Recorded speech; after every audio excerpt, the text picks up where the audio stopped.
Ay, grabe na. Kantok talaga pagkatapos kumain. Aray, ang sakit. Ang sakit ng dibdib ko. Babe!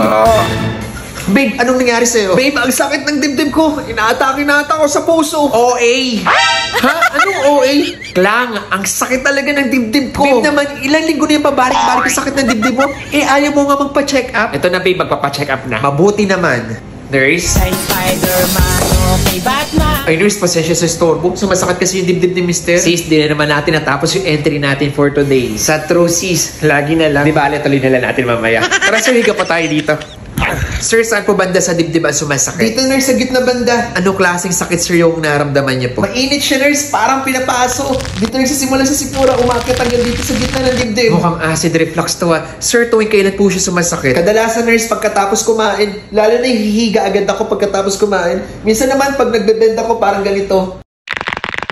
Umatake din siya. Maliban sir sa sakit ng dibdib, ano pa po iba yung naramdaman? May oras din nurse na hirap ako lumanok, sabay parang may acid na umaabot sa lamunan ko. Nalalasaan ko siya, parang ang pait na kakaiba yung lasa. Okay sir, tawagin ko lang po si Doc.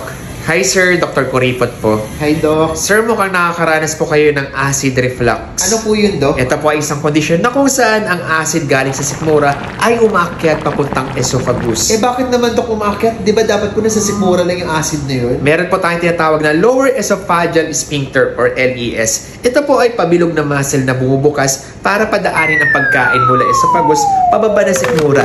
At nagsasara naman para pigilan makabalik ang pagkain sa sikmura papunta sa esophagus. Sa taong may acid reflux, mahina o relax ang LES. At dahil doon, ang acid na galing sa sikmura ay nakakaakyat papuntang esophagus. Ay, ganun ba yun, Doc? Opo, sir. Yun po ang dahilan kaya kayo nakakaramdam ng mainit dyan sa dibdib nyo. Ano po, Doc, yung tawag sa ganitong pakiramdam sa dibdib? Tinatawag po natin yan na heartburn. Yan po ang madalas na sintomas ng acid reflux. Okay po, Doc. Sino naman, Doc, yung madalas makaranas po ng acid reflux? Sila yung mga tao na sobra-sobra ang timbang, mga buntis, at may kondisyon na tinatawag na hiatal hernia.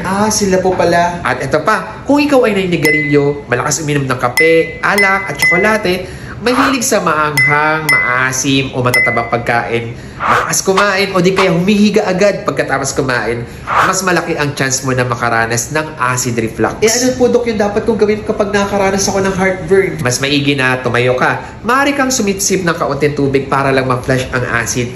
At kung nakasinturon ka o masikip na pantalon, pwede mo itong luwagan. Ano naman po Dok yung kailangan kong gawin para maiwasang atakihin ng acid reflux? Kumain ng dahan-dahan at paunti-unti lang. Iwasang humiga agad pagkatapos kumain. Kung